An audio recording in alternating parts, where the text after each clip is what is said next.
This is Game, Set, Match Kentucky, Episode 4, recorded September 13th, 2018, entitled A Statue in Liberty.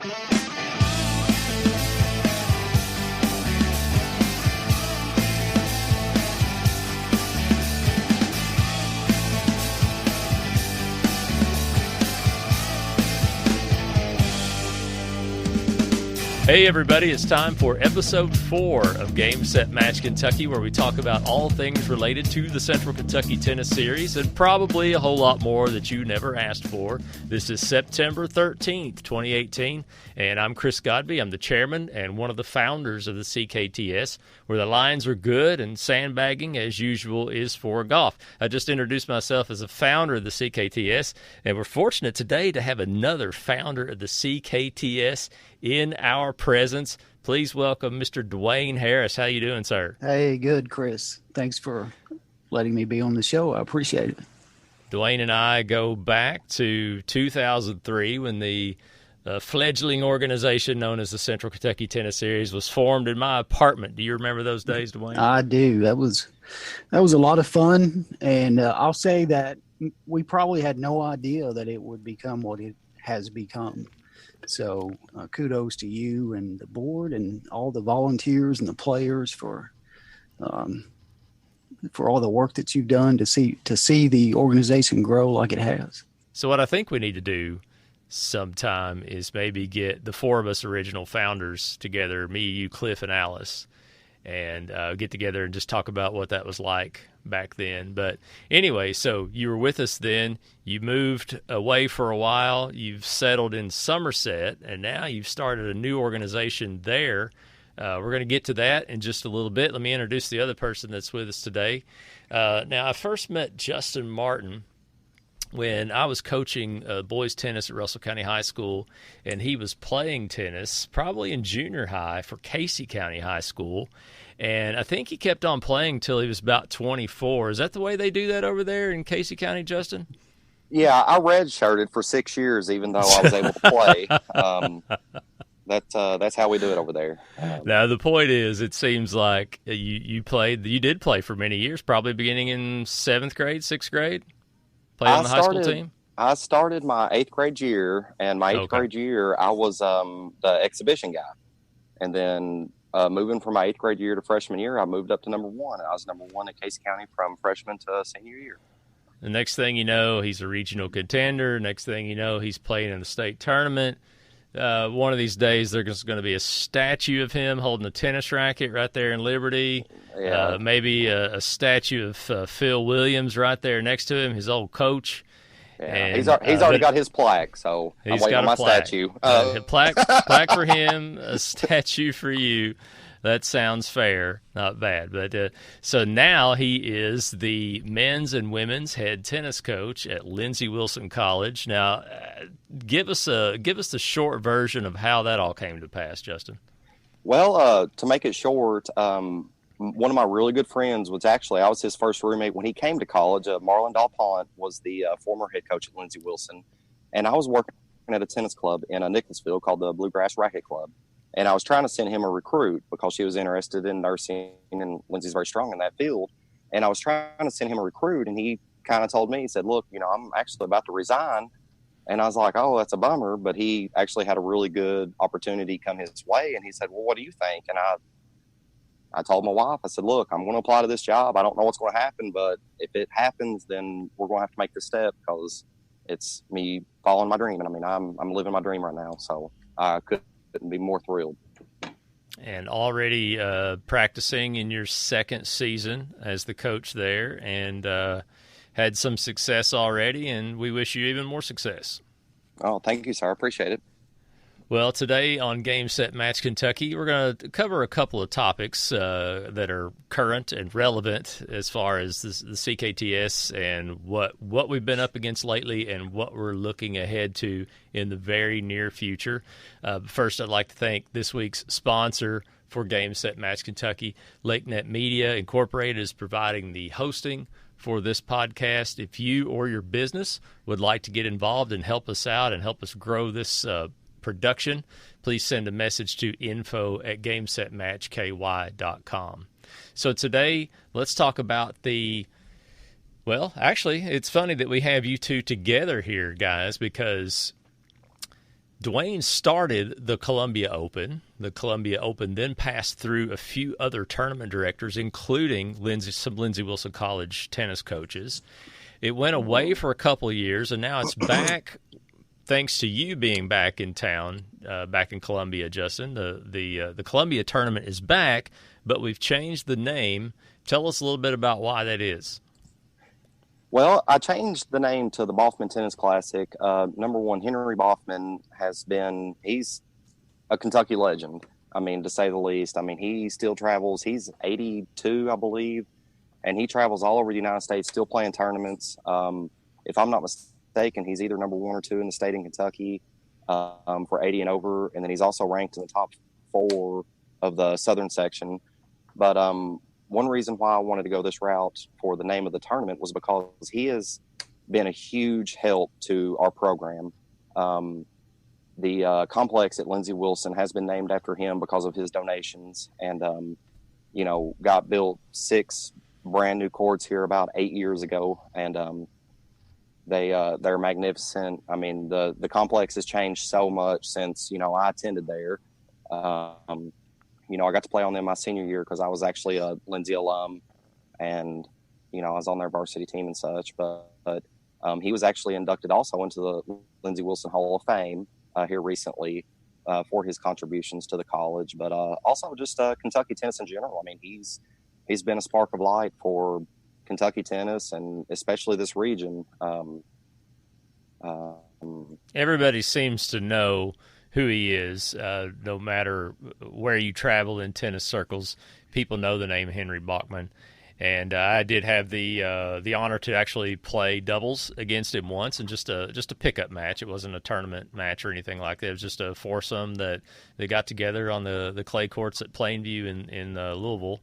And he was, that was 10 years ago, so he was early 70s at that time, and just a tough player and definitely fit for his age. And he was playing every day at that time. I don't know about now, but just a really nice guy and a super player. And obviously he's been a great philanthropist to Lindsey Wilson College. Oh, yes, absolutely. I mean, I had talked to him here. We had a lunch in, I'm wanting to say June.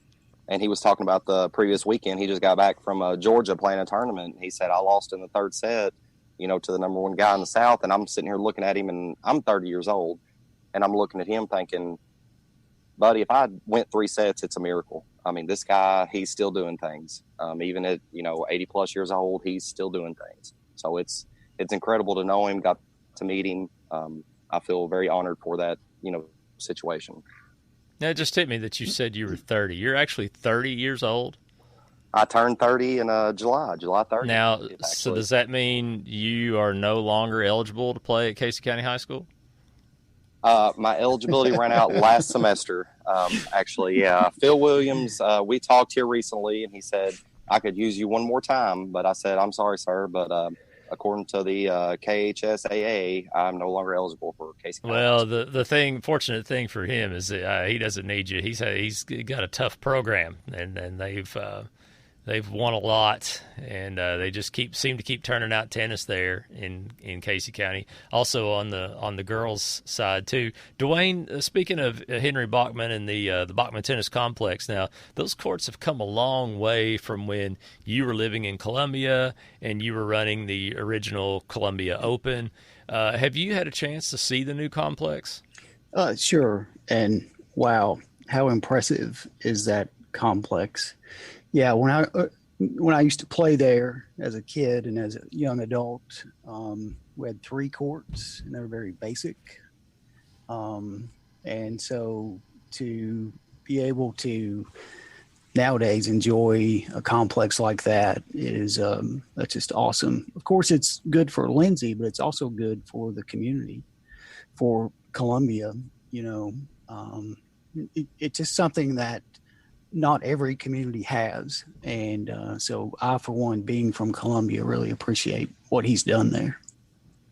And I don't think the project is necessarily finished either, Justin. I mean, is there some talk that the tennis complex could expand one day? Yeah, I mean, Henry has extended out, a little bit to where there could be an indoor complex coming in Columbia here, in the future. That would definitely be exciting because this area is desperate for indoor tennis. It's something that keeps our high schools a little bit behind some of the bigger cities. No, absolutely. And I mean, Bowling Green, the closest indoor courts to Columbia was Bowling Green, and they have actually turned that into a multi-complex where there are no longer tennis courts. So I mean, our closest indoor courts is actually the club that I worked at, the Bluegrass Racket Club, and we actually have to travel there during January, February just to get some warm up and practice time in. But that would be just monumental, when that happens, because this area needs it. I mean, we had some strong, schools in our area, but I feel like it's fell off a little bit just because of situations like that. I mean, this will be really huge for the area because I know there's talent here. I mean, there's been so much talent developed from this area, and it needs to continue happening because we will have the resources and we'll continue to grow. Definitely. So you've got a really nice outdoor facility. It could even get better down the road, but and it's a great place to have a tournament with 6 courts together right there. But there's really not much you could do if there's forecast for a downpour for 2 or 3 days in a row. Am I right? No, you're exactly right. And I mean, we faced that this past weekend. We were scheduled to play this tournament, this past weekend. And, the forecast showed that we were going to get drenched. And so Sunday was a complete rain out. Sunday, maybe we could have got some matches in, but it was so spotty and hit and miss that we would have probably fought more than we would have actually accomplished. So, made this decision Friday night. And I know it was harsh on our players, and I feel bad about that, but they were all understanding. We've got some of the best crew of, tournament players that you could ask for, and everybody was understanding and such. So, we had to postpone for that weekend because of the weather, but this weekend is looking great. It's a great tennis weekend coming up. Very good. I know that was not an easy decision for you. Actually, you and I were texting back and forth on Friday night as I was working at a football game, and all day long that day I had heard, it's going to pour on Saturday, it's going to pour on Sunday. And Lindsey Wilson College was playing a home football game. Usually kickoff is at 1:30 for their afternoon games. They actually moved it up to 12 p.m. because they were anticipating heavy rains and storms later in the day. And as you say, most people, the vast majority of people, are very understanding when you have to make a decision like this, because you don't want travelers getting halfway there and it's canceled. They have to turn around and go back, or they come and they might play one match when it's dry, and then they have to wait for hours and hours and hours as there's more rain off and on, and that gets really frustrating. And sometimes it's rare, but I would say once every 4 years on average, we've had to just cancel a whole tournament and push it to the whole next weekend before a single match is played. And as you said, it's not easy decision, and I know that you really struggled with that, but I think it turned out to be the right thing. Yeah, and I completely agree. I mean, the downside is that, I lost some players that I know were committed to these tournaments, and, they schedule their, life around these things, and having to move it, talking to some of the people, they had plans already for this weekend and they couldn't make it, which was extremely unfortunate. But on a different note, I picked up some people that was not able to play last weekend that can play this weekend. So we're bringing in some new faces and things, and I hope that they can see the, great side that the CKTS has to offer and continue coming with us. So, I mean, there's a downside, but good side to things like this. It is true that we did pick up some players who were involved in state mixed doubles last weekend, and which was conflicting with your tournament. But now that your tournament is moved, it opens the opportunity up for them to come and play this weekend, because we did open the draws, and that's another question. And that was a little bit chaotic. When we do move an entire tournament like that, we completely reopen the draws and we ask for everyone to re-enter, which now with our new website only takes a moment. But The reason for that, the reason we don't just carry the whole entries and the whole set of draws over to the next week is simply for the reason that some people can't play the second weekend, even though they signed up for the first weekend. And on the other hand, some people couldn't play the original weekend, and they can now. So there's a lot of shuffling around. Was that difficult for you to handle this week? Yeah, I started over. And so, we use the tournament direct manager through the USTA and things like that. And so, I'm relatively new to it. And I mean, it's something to learn. I'm not going to say it's difficult, but it's something to learn. And so, I had the original draws ready, for the tournament, and then having to start over. Yeah, it was a little difficult, but it's something that I really enjoy seeing the people work together because, like I said, I mean, so many people, they were just completely understanding. Like, look, we understand that, we don't want to travel if it's going to rain, maybe play one match, then have to sweep courts and, this, that, and the other. But then, I also got in new players. So, that was good. But, yeah, it was a little bit difficult. But I think it makes me more fulfilled knowing that, the people that I work with is so caring and they're understanding about things like that. And that's what makes this so great. That's one reason why I'm so excited to be back in the area and back, doing these things, because the people that we deal with are certainly second to none. I mean, we have some amazing people, year in, year out, and that really makes this more possible than anything. I mean, making the draws and rearranging the draws, this, that, and the other, that's not difficult. It makes it better knowing that people are understanding and they work with you. And I try to work with them too, because at the end of the day, it's about people being happy. It's about the players being happy and having a good time. I mean, at the end of the day, Chris, if I go to ask you about getting on the tennis court, I mean, I come to you and say, hey, you want to play tennis? We're playing. I mean, it's not a job. It's not work. It's meant to be fun. And so at the end of the day, that's one thing that I really strive for. I want to work with everybody the best I can, and I want to see them have a good time. And, dealing with the complications we had last weekend with the weather, everybody has been exceptional. I cannot praise them enough for everybody being understanding and doing, the right thing, reapplying and things of that nature. So, I mean, it's been great. I have no complaints. And we're ready to roll for this weekend, September 15th and 16th, of the inaugural Bachman Tennis Classic, formerly known as the Dwain Harris Columbia Open. So that'll be this weekend, originally scheduled for September 8th and 9th. It'll now be the 15th and 16th, and perhaps it will already be played by the time you hear this. But by the time you hear this, you should have time still to get into our final CKTS tournament of the season over in Somerset, also one of the original cities on the CKTS Tour, which began in 2003. So the SCC Open, which lasted a few years and then went away and left town. We now have the Lake Cumberland Open, which is operated by Dwain as part of the Lake Cumberland Tennis Association. Dwain, we're certainly glad to have Somerset back on the tour as of last year. Well, we're glad to be a part of it. You mentioned the name of the tournament, the Lake Cumberland Open. It's actually the Alton Blakely Lake Cumberland. Right, Open. the sponsor. Yes, yeah, exactly. So, and that's just their sponsorship and support is kind of illustrates the kind of support that we've gotten from throughout the community since we started our community tennis association a couple of years ago now. I think it was in 2016. Alfie Chang, I think some of the listeners will probably know him, but he is a probably 14 or 15 year resident of Somerset, but he's got quite the tennis pedigree.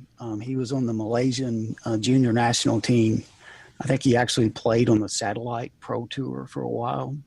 Then he attended EKU and played for EKU. So anyway, Somerset is lucky that he settled in Somerset, and a couple of years ago, he just started approaching other people who play tennis or had tennis activities going and sort of consolidated the activities that already were going on and started thinking about new activities. And then we approached the USTA about forming a CTA and did that. We formed a board.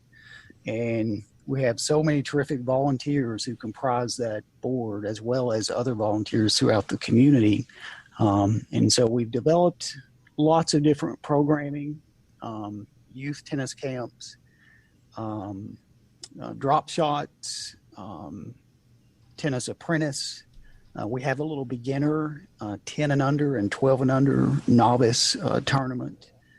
And then a natural sort of next activity last year was to add the CKTS tournament. And so 2017 was sort of our re-entry into the CKTS after many years. And thanks to the support of you guys and the players and all the volunteers, we had what we thought was a successful year. I think we had 87 participate. Okay. And everyone seemed to have a good time. We don't have a sort of a huge community tennis complex, but we do have different sets of courts throughout the community at the high schools and in Somerset Community College. And so the schools and the college have been very welcoming in terms of letting us use their facilities. And really, it's been a win-win in terms of CKTS tournament because of the work you guys have already done. Pretty much all we have to do is kind of, get the porta potties out there and make sure the courts are swept off. And then we don't even have to promote it too much because the dozens of players who are already playing on the tour are, once they hear about it, they see it on the CKTS website. Many of them last year signed up and they're starting to sign up this year as well. We have several already registered. So it's really a win-win and we're looking forward to another, hopefully, good tournament this year. Yeah, I'm looking forward to stopping by and taking in some of the action. I'm still sidelined with a shoulder injury, but it was fun last year to stop by and just see the fact that tennis is not dead in Pulaski County anymore, as it kind of was for many years.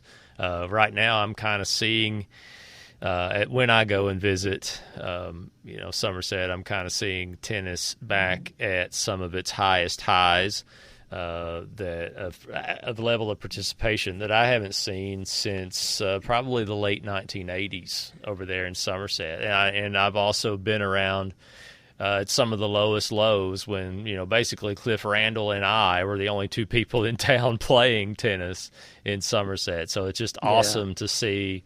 Sometimes it just takes a handful of the right people, like what you guys have done, to really get something going.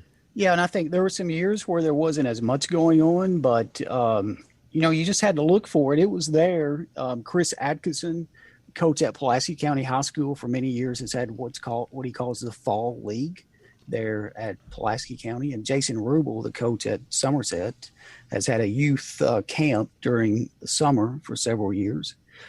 So it's not as if nothing was going on, but we think since we all came together and we formed this group and really kind of put our heads together and organized ourselves, we know that we have introduced tennis to many, many people, many kids, many adults who otherwise wouldn't have tried the sport. And that's really gratifying to know that you've helped to do that. Awesome. Well, while we were talking there, we were joined late by Chad Young. How's it going, sir? Doing well. Glad to be on. Glad to hear about how great things are going in Somerset.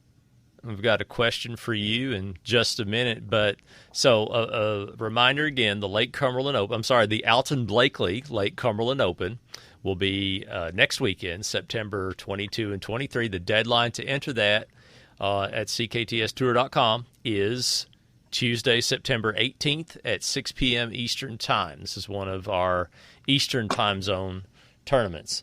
So please get in and get registered. Don't yet know what the weather's going to be like, but we'll just assume that it's going to be great. Sounds good to me. Well, hopefully the hurricane will, of course, by the time people hear this, they'll know the outcome, I suppose, but hopefully the skies will stay clear. So, also looking ahead to other tennis that's going on in the near future in around Kentucky. The Mountain Tennis Circuit is having the Whitley County Open on October 6th and 7th. For more information, you can visit mtctennis.org, and we will be glad to announce the upcoming events of any tennis organization. So you can send us your schedule of events to info@gamesetmatchky.com. So let's challenge the call.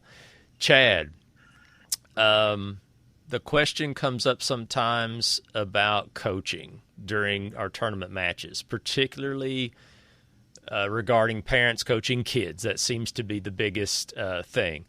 Talk about what the policy is in USTAs for coaching during matches, and maybe compare that a little bit to what it's like, what maybe some parents are used to with high school tennis. Well, it shouldn't be that much different for parents, because parents are forbidden to coach their kids in high school in any situation, on changeovers, anything like that, unless they have gone through the KHSA's certification.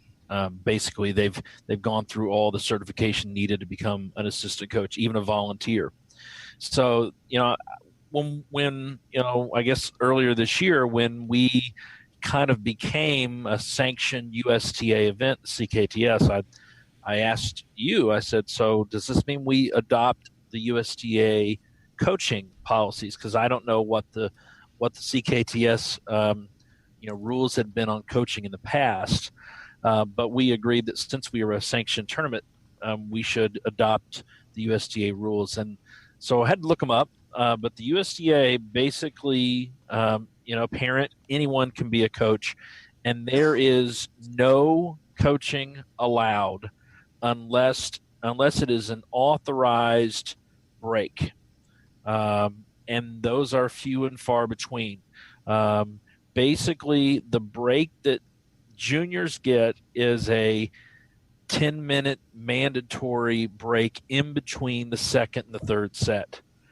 Now, with us being a best 2 out of 3 10-point tiebreaker, you don't get that 10-minute mandatory break in between the second and third set.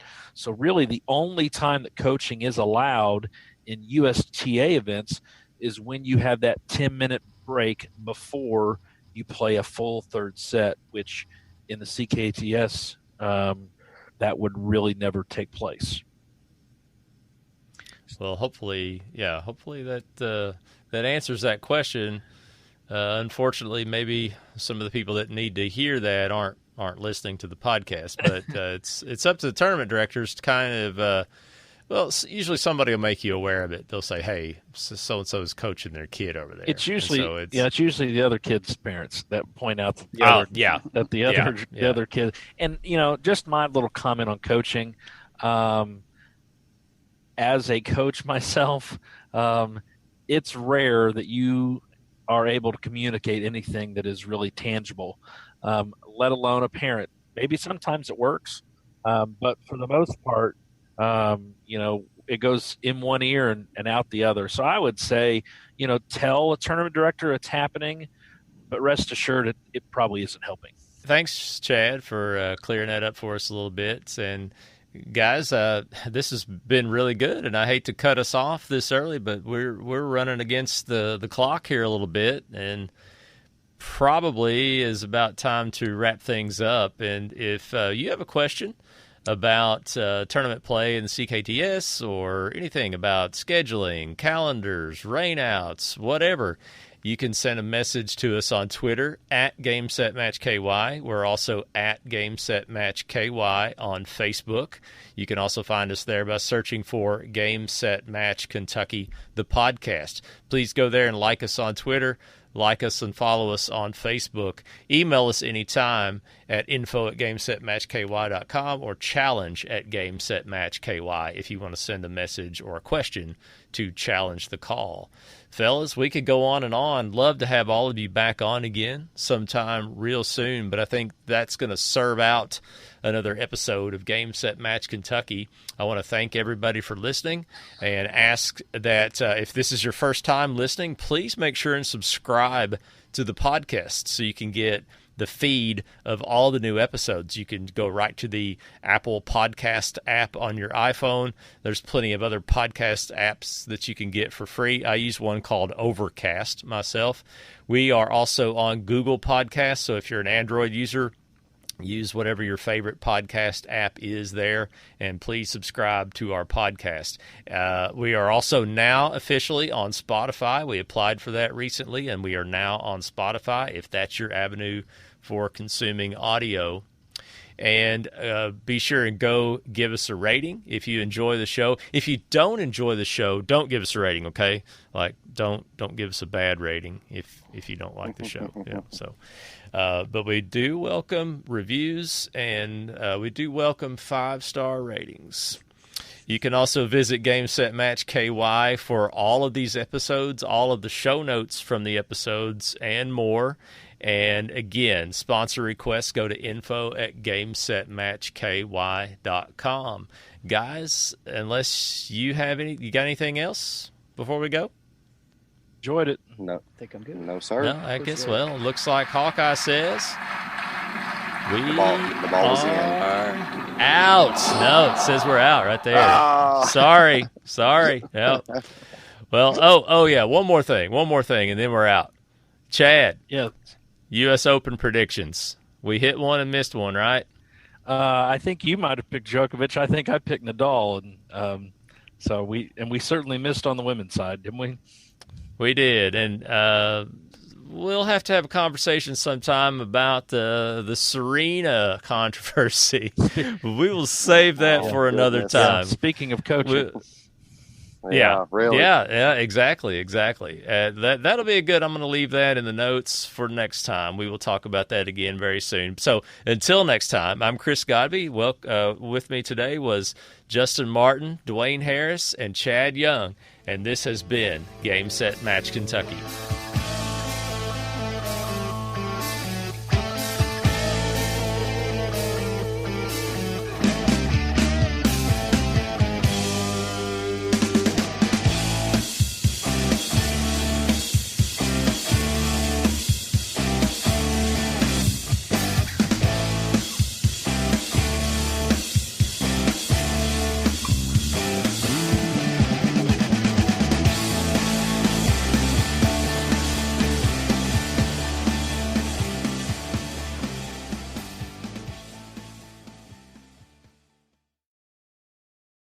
I'm not that guy. I'm not either, Well, so I'm just counting on Chris's editing skills. Yeah, that's what I asked him. I said, "Can you edit my stuttering? Because that's probably going to happen." He's got, for me, he has to edit in some coherence, and then we're all good. I'm just hoping he throws some like Matthew McConaughey quotes in, whenever he can edit. Throw some of them in, make me sound good. Like what? Like, all right.